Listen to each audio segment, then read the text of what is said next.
Bienvenidos, bienvenidas a esta transmisión. Vamos a continuar hablando sobre la teoría básica de Yin y Yang del texto de Fundamentos de la Medicina China de Giovanni Masiocia, en particular sobre la aplicación de los 4 principios del Yin y Yang en la medicina.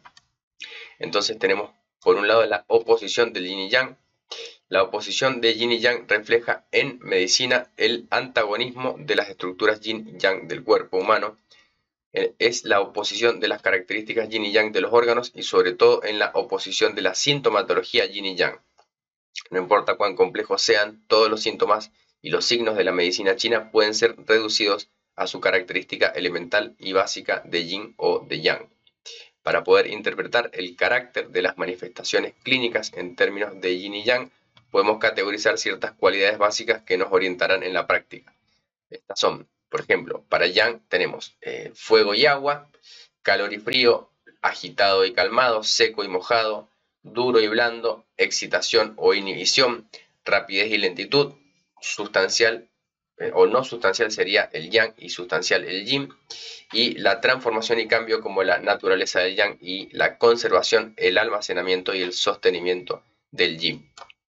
Entonces, respecto de fuego y agua, esta representa una de las dualidades fundamentales del yin y yang en la medicina china. Aunque estos términos derivan de la teoría de los 5 elementos, hay una interacción entre esta y la teoría de yin y yang. El equilibrio entre fuego y agua en el cuerpo es crucial. El fuego es esencial para todos los procesos fisiológicos, representa la llama que mantiene vivo y abastece los procesos metabólicos. El fuego fisiológico ayuda al corazón en su función de albergar la mente, el Shen, proporciona el calor necesario al vaso para transformar y transportar, estimula la función de separación del intestino delgado, suministra el calor necesario a la vejiga y al calentador inferior, el Qiao inferior, para transformar y excretar los líquidos y aportar al útero el calor necesario para mantener la sangre en movimiento. Si el fuego fisiológico declina, la mente padecerá depresión, el vaso no podrá transportar ni transformar, el intestino delgado no podrá separar los líquidos, la vejiga y el Qiao inferior no podrán excretar los líquidos, por lo que se producirá edema y el útero se volverá frío, pudiendo causar infertilidad. Este fuego fisiológico se denomina fuego de la puerta de la vida, Mingmen, y proviene de los riñones. El agua tiene la función de humedecer y de enfriar todas las funciones fisiológicas del cuerpo, para así equilibrar la acción calentadora del fuego fisiológico. El agua se origina también en los riñones. Así, el equilibrio entre el fuego y el agua es fundamental para todos los procesos fisiológicos del cuerpo. Fuego y agua se equilibran y se controlan mutuamente en cada uno de los procesos fisiológicos. Cuando el fuego se descontrola y se vuelve excesivo, tiende a elevarse y por ello se manifestará en la parte superior del cuerpo y en la cabeza con cefaleas, ojos rojos, cara roja o sed. Cuando el agua es excesiva, tiende a descender, causando edema en las piernas, micción excesiva o bien incontinencia. Entonces tenemos en esta primera dualidad yin y yang, agua y fuego, como los dos son importantes para la vida y tienen que estar en equilibrio y también controlarse mutuamente. Cuando hay deficiencia de yang, pueden aparecer síntomas de agua en exceso, como por ejemplo edema, y cuando hay deficiencia de yin también pueden aparecer síntomas de fuego como sequedad, calor, picor, enrojecimiento, etc. Vamos ahora a hablar de calor y frío. El exceso de yang se manifiesta con calor y el exceso de yin se manifiesta con frío. Por ejemplo, una persona con un exceso de yang sentirá calor y una persona con exceso de yin tenderá a sentir siempre frío. El carácter del calor y de frío puede también ser observado a través de ciertos signos. Por ejemplo, un forúnculo grande y aislado, rojo y caliente al tacto, indica calor. Una zona lumbar muy fría al tacto indica frío en los riñones. Esto en la palpación, el color pálido también y frío a la palpación indica a veces deficiencia de yang o invasión de frío patógeno, y el color rojizo o calor a la palpación puede indicar entonces un exceso de yang. También la deficiencia de yang se va a manifestar como frío y la deficiencia de yin puede manifestarse como un aparente calor. Luego tenemos entonces la rojez o la palidez. Una tez rojiza indica un exceso de yang, mientras que una tez pálida indica un exceso de yin o también puede ser una deficiencia de yang.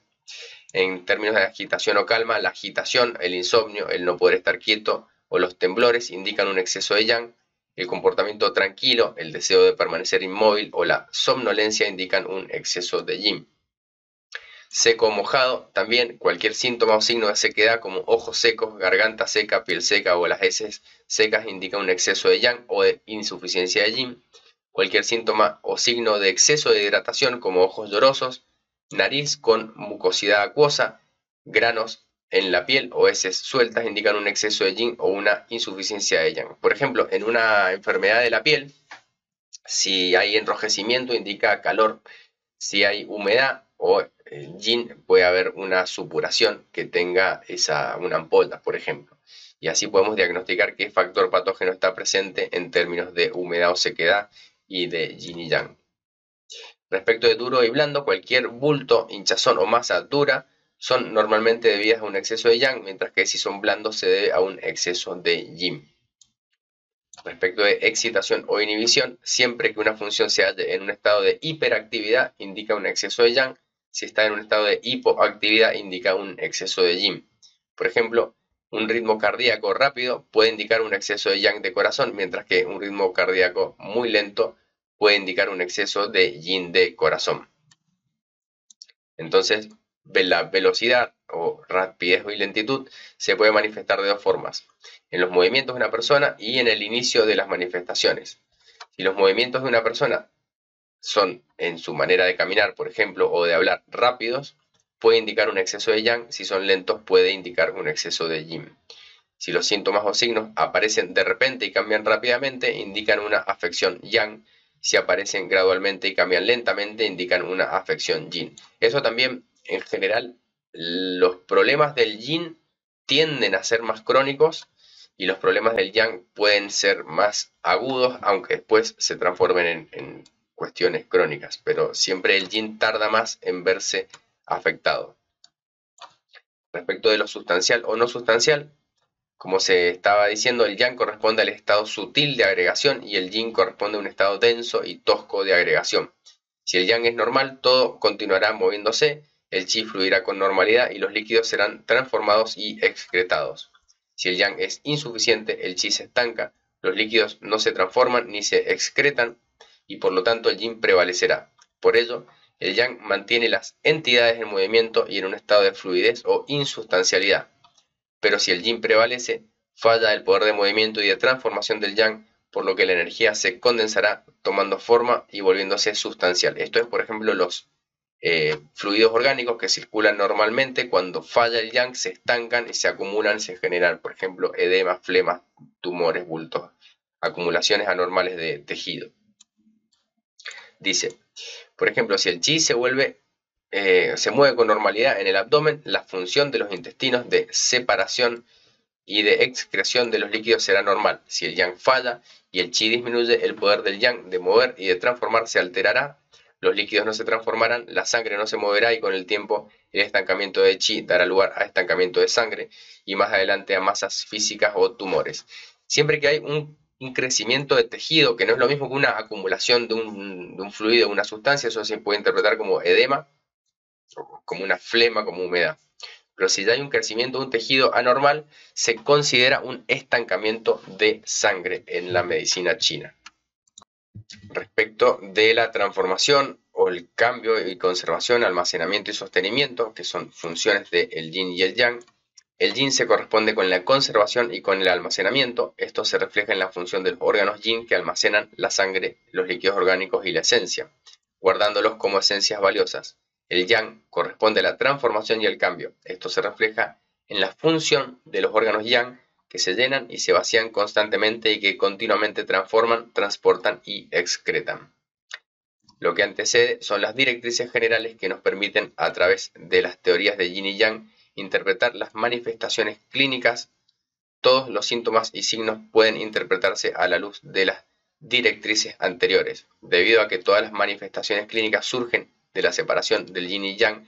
En un estado óptimo de salud, el yin y el yang están armónicamente combinados mediante un equilibrio dinámico. Cuando el yin y el yang están equilibrados, no pueden identificarse como entidades separadas y por lo tanto no aparecerá ningún síntoma ni signo. Por ejemplo, si el yin y el yang, el chi y la sangre, están equilibrados, el rostro tendrá un color normal, sonrosado, saludable y no estará ni demasiado pálido, ni demasiado rojo, ni demasiado oscuro. En otras palabras, nada podrá observarse que sea anormal. Si el yin y el yang no están equilibrados, se separan, habrá demasiado yin o demasiado yang. El rostro se verá o bien demasiado pálido, que sería exceso de yin, o bien demasiado rojo, exceso de yang. El yin y el yang, por lo tanto, se manifiestan cuando están en desequilibrio.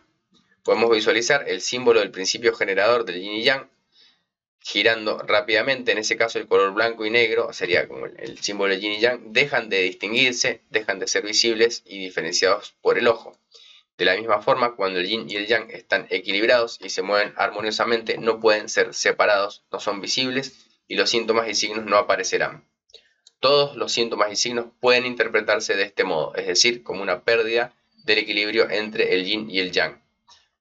Para poner otro ejemplo, si el yin y el yang están en equilibrio, la orina será normal y presentará un color pálido amarillo y una cantidad uniforme. Cuando el yin está en exceso, la orina será muy clara, casi como el agua y abundante. Si el yang está en exceso, la orina será más bien oscura y escasa. Teniendo en mente los principios generales del carácter yin y yang, de los síntomas y signos, podemos enumerar las siguientes manifestaciones clínicas. Vamos a ver de yin y yang entonces. Yang sería enfermedad aguda, yin enfermedad crónica. Yang sería de aparición rápida, yin de aparición gradual. En el yang los cambios patológicos también son rápidos, en el yin son persistentes. El yang manifiesta calor, el yin frío, el yang manifiesta inquietud e insomnio, el yin somnolencia y languidez. En el yang, por ejemplo, a la persona le gusta destaparse cuando duerme, en el yin le gusta estar tapado. En el yang le gusta dormir extendido, ocupando más lugar, en el yin le gusta dormir acurrucado. Las extremidades del cuerpo van a estar calientes en el yang y van a estar frías las extremidades y el cuerpo en el yin. El yang manifiesta cara roja, el yin cara pálida. Al yang le gustan las bebidas frías, al yin las bebidas calientes. El yang tendrá voz alta y va a hablar mucho, el yin va a tener voz baja y no le gusta hablar. En el yang la respiración va a ser fuerte, en el yin va a ser superficial y débil. En el yang va a haber sed, en el yin va a haber ausencia de sed. En el yang la orina es escasa y oscura, en el yin es abundante y pálida. En el yang va a haber estreñimiento, en el yin va a haber heces sueltas. En el yang va a haber una lengua roja con saburra amarilla, son signos de yang. En el yin una lengua pálida, podríamos decir también quizá hinchada. En el yang el pulso va a estar lleno y en el yin el pulso vacío. Por último, entonces, después de haber discutido el carácter yin y yang de los síntomas y signos, podemos destacar que, aunque la diferenciación entre yin y yang en las manifestaciones clínicas es fundamental, no es lo bastante detallada como para ser de gran uso en la práctica clínica por sí sola. Por ejemplo, si la cara está demasiado roja, indica un exceso de yang. Sin embargo, esta conclusión es demasiado general para poder establecer un principio de tratamiento apropiado, dado que el rostro podría estar rojo por un calor por exceso o por un calor por insuficiencia, que deriva de una insuficiencia de yin. Los dos se pueden clasificar como exceso de yang. Si la cara estuviese roja por un calor en exceso, deberíamos distinguir además el órgano principal implicado. Podría ser que esté roja por fuego de hígado, por fuego de corazón, por calor de pulmón o por un calor de estómago. El tratamiento sería diferente en cada caso. La teoría del yin y yang, aunque es fundamental, es sin embargo demasiado general para proporcionar las directrices concretas necesarias para un tratamiento. Como se va a ver más adelante, se puede aplicar a situaciones clínicas reales. Es necesario integrar esta teoría con la de los 8 principios, que sería el Pagang, sería frío-calor, yin y yang, exterior-interior, exceso y deficiencia, el diagnóstico, y con la de los síndromes de los órganos internos. No obstante, la teoría de yin y yang es el fundamento necesario para el entendimiento de los síntomas y signos. Es decir, haciendo un resumen entonces, es la base de todas las manifestaciones. Siempre podemos llevar todas las manifestaciones a una clasificación de yin y yang, pero por sí sola no nos alcanza todavía para establecer un principio de tratamiento y necesitamos indagar más acerca del origen de la patología para poder establecer el tratamiento, cuál es el órgano asociado, si es exceso, si es deficiencia, si está en la superficie, en el exterior, si hay que tonificar o dispersar, etc. Pero con esto empezamos siempre cualquier signo a clasificarlo en yin y yang. Hasta acá con esta lectura, luego vamos a continuar hablando acerca de la interdependencia de yin y yang. Los invito a participar de las formaciones que vamos a estar dando de terapia con emisión de chi, también de Qigong para la salud. Vamos a estar con el sistema de 18 formas de Tai Chi Qigong y con un seminario de fertilidad y embarazo en medicina china durante el mes de octubre.